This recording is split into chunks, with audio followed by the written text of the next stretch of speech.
banyakubahwa bayobozi b'igihugu cyacu, namwe mwese muri hano, mbashimiye umwanya mpawe kugira ngo mbagezeho ubuhamya bw'uko narokotse Jenoside yakorewe Abatutsi. Yewe ubagezaho ubuhamya nitwa Liliane Murangwayire, nkomoka mu karere ka Bugesera, umurenge wa Ntarama, akagari ka Kanzenze, umudugudu wa Karumuna. Jenoside yakorewe Abatutsi 1994 yabaye mfite imyaka 12. Mvuka mu muryango w'abana 10 hamwe na papa na mama, twari tugize umuryango w'abantu 12. Jenoside yakorewe Abatutsi yadusize turi 3, nkaba narasigaye ari nge mukuru. Munyemerere ubuhamya bwanjye buhere mbere y'1994. Ngize imyaka 4, hari mu 1986, iwacu banyohereje kurererwa kwa nyogokuru mu cyahoze ari komine Shyorongi, segiteri Nzove, ubu ni mu karere ka Nyarugenge, umurenge wa Kanyinya. Ndibuka ko nubwo nari umwana ariko byose ndabyibuka. Ndibuka ko umunsi wa mbere ngezeyo twaraye twihishe mu bihuru baduhiga ngo batwice. Ntabwo byabaye uwo munsi gusa, kuko iminsi yakurikiyeho inshuro twararaga mu rugo ntabwo zarenzaga 2 mu cyumweru. Kenshi twabaga twihishe, twahigwaga n'abaturanyi bacu. Naje kubaza nyogokuru impamvu baduhiga ngo batwice, ambwira ko ari uko turi Abatutsi. Nta tegeko ryabagaho ryabahanaga, nta n'uwo kuregera twari dufite. Kandi naje kumenya ko icyatizaga umurindi abo baturanyi bacu baho ngaho, hari hatuye umunyamabanga mukuru wa Muvoma witwaga Habimana Bonaventure. Byarakomeje, ndibuka nanone mu 1992 ndi muri primaire, umwana twiganaga witwaga Nyirahabimana yaranyitegereje arambwira ngo ubwo nturi Umututsi. Ndamubwira nti hoya, ntabwo ndiwe, naramenye ko kuba Umututsi ari icyaha. Arambwira ngo nta muhutu ugira amazuru ameze gutyo. Kuva icyo gihe hari imvugo zari ziriho icyo gihe zavuga ko umuhutu nyawe agomba kuba afite byibure amazuru ajyamo intoki 2. Natangiye kugenda nakweduye amazuru, byaba ngombwa nkajya mpimamo intoki zanjye kugira ngo batabona ko ndi Umututsi. Ndibuka kandi nanone muri 1992 nari naratashye iwacu mu biruhuko mu Bugesera. Igihe cyo gusubira ku ishuri kigeze, hari haramaze kujyaho itegeko rivuga ko nta muntu wemerewe gutega imodoka adafite urwandiko rw'inzira cyangwa se laissez-passer uyu munsi dukoresha tujya mu bihugu by'amahanga. Icyo gihe yakoreshwaga umuntu ava mu karere ajya mu kandi. Hageze rero ko papa nsubiza ku ishuri, ntabwo twari kubasha gutega imodoka tudafite urwandiko rw'inzira. Yaranyitwaje ajya kuri komine kunsabira urwandiko rw'inzira. Tugezeho kugira ngo baruduhe, babwiye abapolisi ngo nimugifate mu gifungi. Baramusohokanye, nanjye musohoka impande, ngenda mufashe ipantaro. Tugeze ku muryango wa kasho, baravuga ngo ntabwo tugifungana n'iki cyana cyacyo, nimukirekure gitahe. Twari twarabaye ibintu, ntabwo twari abantu. Twatashye nta kintu baduhaye. Icyo gihe navuye mu Bugesera n'amaguru, ngiye Shyorongi n'amaguru. Byarakomeje. Nanone ikindi nibuka mu 1992, ndibuka ko hari igihe papa baje kumutwara abasirikare bamujyana aho wabaga, baramukubita bamugira intere. Ibyo byose byari gukomeza kudutoteza. Mu 1993 nari nkiri kwa nyogokuru. Bya bitero byazaga, noneho byaraje hari mu kwezi kwa 6 baradusenyera inzu, barayisenya uwo munsi bayishyira hasi, amatungo barayarya, ibintu barasahura. Ubwo twari twihishe n'ubundi, ariko icyo gihe baratuvumbuye baratwirukankana, ariko tugira amahirwe ntibadufata, bahita basubirayo bajya gukora ibyo mbanze kubabwira. Urugo rwa nyogokuru rwabaye itongo gutyo. Nahise nkomariza iwacu mu Bugesera njya kubayo, ntabwo byatinze. Itariki 7 z'ukwezi kwa 4 1994 yarageze. Ndibuka ko twari twaraye dutaramye n'umuryango mugari tunezerewe nta kibazo, ariko mu rukerera rwo ku itariki 7 mama afunguye radiyo yumva harimo musique classique, yakurikirwaga n'itangazo rivuga ngo umukuru w'igihugu yitabye Imana kandi nta muntu wemerewe gusohoka mu rugo. Twese twahise dukanguka aho twari turi ko twarabyumvise, ubwoba buradutaha, turatitira, nta maguru ntiyafataga hasi, umubiri waratitiraga, buri wese aho yarari. Dutegereza ikiri bukurikire. Umunsi bwarije buracya. Ku itariki ya 8 saa 5 z'amanywa nibwo igitero cyaje mu rugo, buri wese yirukanse ukwe. Ariko mukuru wanjye wari uhetse umwana we nakurikiraga n'umwana wunkaga, bo bahise babica. Ndetse na murumuna wanjye wankurikiraga baramutemye, ariko ntabwo yapfuye. Ubwo njye nirukanse ngana ahantu hari ifamu y'umugabo witwaga Secyavu, yari umucuruzi, we ntabwo yahigwaga, twari tumenyereye ko yari inshuti y'iwacu. Njye rero nirutse nganayo. Cyakora ngezemo nahuriyemo na papa na mama na bakuru banjye babiri n'umwana wari ucutse. Ako kanya tukihagera, abakozi bakorera uwo mugabo mu ifamu bahise bamubwira ko abasirikare bamenye ko hari abantu bahahungiye, ko bagiye kuza kuhabicira. Uwo mugabo yahise adushyira mu modoka adukura mu Karumuna tujyana i Nyamata. Mu Karumuna habaga interahamwe nyinshi cyane. Turagenda tugeze hariya urenzera Paris Nyamata, utaragera Nyamata mu mujyi, hari agashyamba hafi y'ibitaro bya DPR. Arahagarara aratubwira ngo ntabwo azi uko imbere bimeze, ngo nitwihangane tuviremo aho turebe uko twagera ku kiliziya. Arakata asubirayo. Papa rero yaravuze ati n'ubundi imbere nyine ntabwo tuzi ko hameze, kadusubira inyuma. Twasubiye aho bita kuri Arete, niho nyogokuru bari baramwimuriye, tujyayo.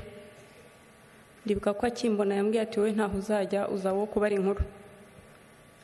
Twaraye aho ngaho, ngo turi kumwe nk'umuryango nk'uko nababwiye. Twahagurutse tuhasanze nyogokuru na marume Musonera n'umwana wa marume n'undi musaza wahabaga, turayaho. Buke mu gitondo, ubwo bibaye ku itariki 9. Ku itariki 9 papa amenya ko abandi batutsi baho ngaho bose bahungiye mu ishyamba ry'Ikayumba, ati natwe reka dusanga abandi. Turagenda tugera i Kayumba, dusanga hari impunzi nyinshi cyane. Papa arahitegereza ati ahangaha ntabwo twahaguma. Byari bimaze kuba nka saa 4, saa 3 n'igice gutyo. Turakomeza tujya ku kandi gasozi biteganye hirya yaho kitwa Karambi, hari urusengero rwa DPR, naho tuhasanga impunzi nyinshi zaturutse mu bice byo kumurama. Hanyuma ariko tukiva i Kayumba aho igitero cyaraje kica abantu bose tuhasize, hafi ya bose barabishe. Dutegereza ko twe tugerwaho, uwo munsi ntibatugeraho. Buracya ku itariki 10 mu gitondo nanone kare baratumva ibitero biraje, ariko uwo munsi byiriwe bihiga abantu mu ishyamba ry'Ikayumba, bivumburamo abantu babica, induru zivuga ku musozi n'amasasu. Uwo munsi nabwo ntibatugeraho ku rusengero rwa DPR Karambi. Burira buracya ku itariki ya 11, noneho igitero cyaje kirombereje kije aho twari turi kuri urwo rusengero. Papa cyumva induru n'amasasu ati mureke tugende. Twe twahise twiruka tumanuka agasozi gahari tugarana hafi y'igishanga cya Nyirarukobwa, ariko tugeze mu nzira mama aravuga ati ndananiwe, mureke duhagarare natwe batwice, naho guhungira dufite. icyo gihe twarahagaze dutegereza ko tugerwaho, tukajya tubona inkomere zidusanga aho turi batemye, ariko ntabwo batugezeho. Buracya ku itariki ya 12 nanone byari byaramenyerewe, buri gitondo bazindukiraga ku murimo wo kuza kwica. Nanone twumva induru n'amasasu, turongera tuva aho twiruka tumanuka noneho mu gishanga cya Nyirarukobwa. Twiriwe tubundabunda mu bihuru byaho, niko ku musozi hirya no hino bavuza induru, niko bavumbura abantu, niko abo barasa, abo batemye. Twirirwa tubunze, ariko uwo munsi nabwo ntibatugeraho. Burira bigeze nka saa 12:15 papa atari ko numvise ko abandi bantu benshi bashoboye guhungira ku kiliziya cy'Intarama, mureka ariho tujya, kandi ngo bariyo bari kubasha kwirwanaho. Iryo joro twagiye Intarama ku kiliziya, bucyari ku itariki 13. Ku itariki 13 nabwo ibitero bikomeza kuza Intarama, naho abantu bakirwanaho. Buracya none ku itariki 14 bikomeza gutyo. Ku itariki ya 15 z'ukwezi kwa 4, ubwo turacyari mu kwezi kwa 4, nibwo noneho imperuka y'abatutsi benshi bari ku kiliziya yageze. Itariki 15 isaha saa 5 igitero cyaraje gikomeye, kinjira ku kiliziya, kica abantu, bisha abantu nabi. Batemye abantu, nabonye impinja bazikubita ku nkuta, n'ubu haracyari ikimenyetso cy'amaraso yafasheho aho bakubitaga impinja. Nabonye abana batoya twanganaga imyaka 11 n'ibiri n'itatu kuzamura, bazanye n'ababyeyi babo kwica abantu, bakajya babaha akazi ko kuyora umuriro mu mashyiga aho impunzi zari zitekeye. Murumva ko saa 5 abantu bari batetse bashaka kugira ngo ariko ari cyo baramiza abana. Bakajya babana batoya aribo bayora umuriro, bakawunyuza mu nkuta bamaze gutobora bamena mu kiliziya, mu gihe inzugi zitaravaho ngo babashe kwinjira bisanzure bice. Nabonye kandi abasirikare bari bahagarikiye abicanyi, barababwira ngo nta sasu bafite ryo gupfa ubusa, ngo nibakoresha intwaro gakondo. Batwahutsemo rero, badutemesha imihoro, baduhingisha amasuka, badusogotesha amacumu n'ibyuma, batwicisha impiri zirimo imisumari zitwaga nta mpongano. Bakoresheje ibikoresho byose muzi bishobora kwica. Twishwe nabi. Nanjye nibwo nagezweho, bantema mu mutwe, bantema ku kiganza, bantema akaguru, bankubita impiri. Namaze umwanya ntumva, ntazi naho ndi, ariko nyuma nza gutangira kumva amajwi, ndazanzamuka. Isaha ya saa 9 nibwo bari bashoje, ariko nabwo bikanze abantu bacu bari bagiye kumira ibindi bitero, baragenda. Bigeze ku mugoroba nka saa 11 baragarutse, binjira mu kiliziya, noneho banyangizamo urusenda kugira ngo n'uwaba arimo yitsamure bamuhorahoze. Jye naraye muri iyo mirambo umunsi. Bigeze mu rukerera nka saa 10 nza kubona papa yinyagambura, ubwo abandi mbaheruka ubwo, uwo nabashiye kubona yinyagambura ni papa.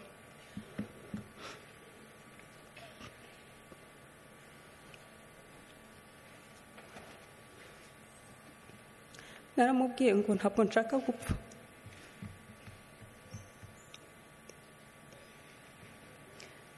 Namubwiye ni namfashe tuva aho ngaho tugende, byari mu rukerera.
yaranyemereye muri urwo rukerera turakururuka tujya hafi y'amashuri.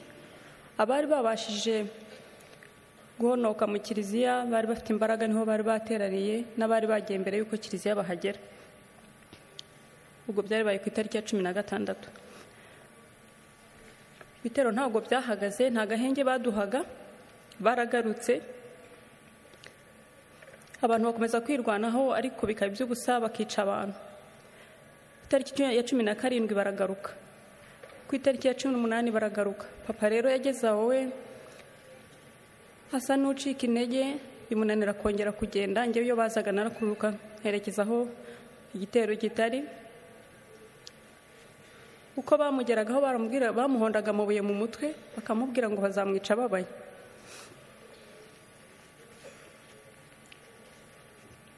Ku itariki ya 19 noneho haje igitero simusiga. Bari bagiye guhuruza ikigo cya gisirikare cya Gako, bavuga ko aho ku mashuri harimo inkotanyi bafite n'imbunda. Ku itariki 19 bazanye igitero, bazana amabisi yuzuye abasirikare n'interahamwe. Abantu birwanaho bazi ko ari bisanzwe, ariko baraneshwa.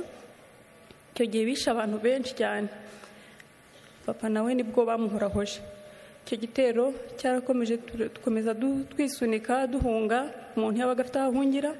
Ndibuka ko aribwo nageze mu gifunzo, igifunzo cy'icyugaro aho twita muri Senite. Igifunzo nakigezemo nge sinongeye kukivamo. Icyo gifunzo mbabwira cyari cyuzuye amazi, hari mu kwezi kwa 4 imvura ari nyinshi. Cyuzuye amazi, umuntu yinjiragamo hakagira n'abahenengera, hari abamizwe n'isayo benshi.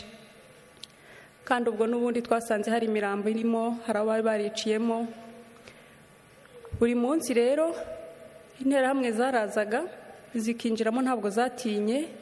Ugasanga baratema ibifunzo bagatemana n'abantu, ho batera ibisongo mu gifunzo, bateramo ibisongo mu mazi. Ubwo natwe niko turimo. Buri munsi bazaga saa moya bakagera saa 11. Byari akazi, ntabwo baruhukaga saa 6. Saa 11 bamara gutaha, hakaza akajugujugu hejuru y'igifunzo,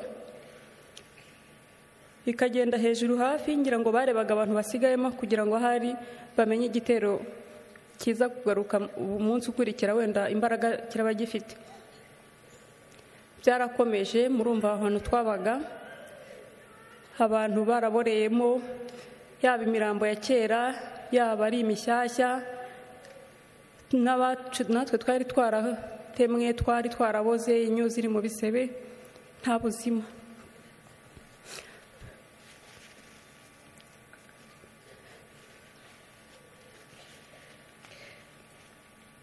Twabayeho gutyo, ariko ku itariki 14 z'ukwezi kwa 5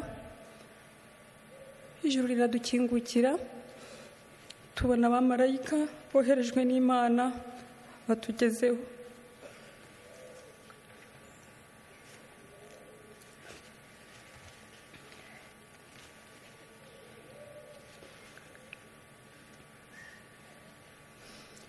Izo ni inkotanyi mvuga zo kabyara.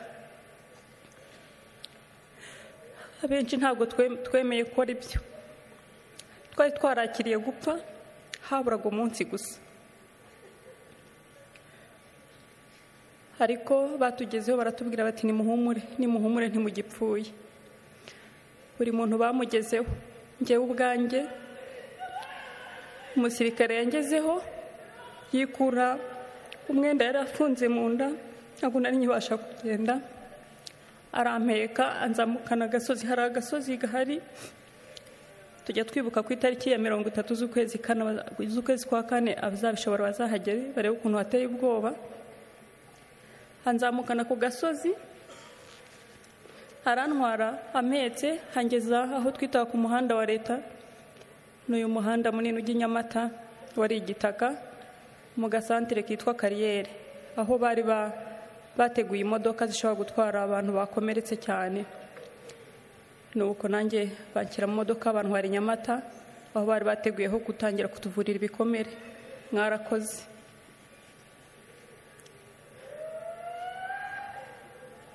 ntabwo natinze ngewe aho ngaho aho batuvuriraga. Inkotanyi zifatanyije n'umuzungukazi Maria Pia Famfani yari inshuti y'u Rwanda, banyohereje hamwe n'abandi bana kutuvurira mu Butaliyani.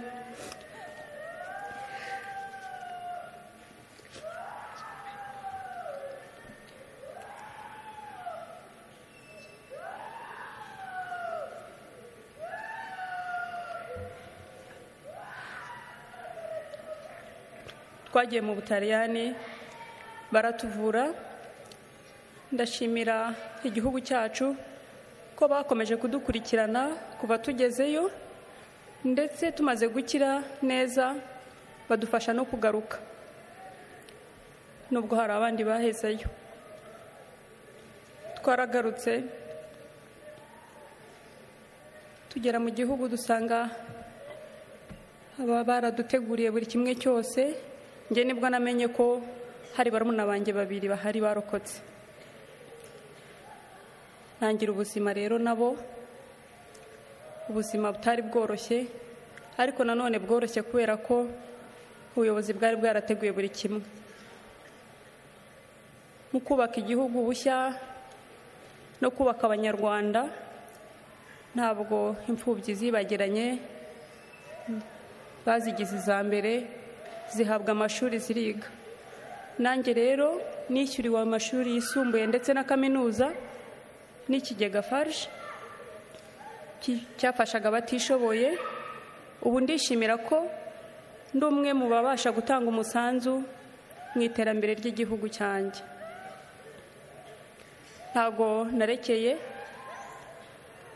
nakomeje gutekereza ku mateka mabi nanyuzemo, nza kwiyemeza kwandika igitabo gikubiyemo ubuhamya bwanjye burambuye, ariko kinarimo urugendo rwo kwiyubaka, icyizere no kwihangana byangejeje aho ngeze ubu ngubu. Byose mbikesha imiyoborere y'igihugu cyacu. Narashatse, mfite umugabo n'abana 4, turi umuryango mwiza kandi unyuzwe.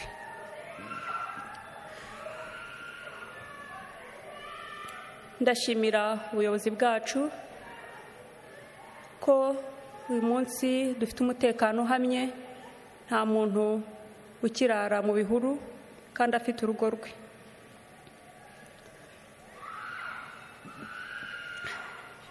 Ndashimira kandi ubuyobozi ko buri gihe mutuba hafi, cyane cyane no mu bihe nk'ibi twibuka abacu bazize Jenoside yakorewe Abatutsi. Biradukomeza nk'abacitse ku icumu, nk'abarokotse Jenoside yakorewe Abatutsi. Mwaduhaye ijambo mu ruhando rw'amahanga, tuzakomeza kubumbatira ubumwe bw'Abanyarwanda, twirinda icyakongera kuducamo ibice kugira ngo tutazongera gusubira mu mateka twanyuzemo. Tuzatoza abana bacu gukomeza kubumbatira ubwo bumwe nk'uko mubidutoza. Ndasoza mbashimira kandi nshimira Imana yo yabidushoboje, ndayibaragije. Dukomeze twibuke twiyubaka.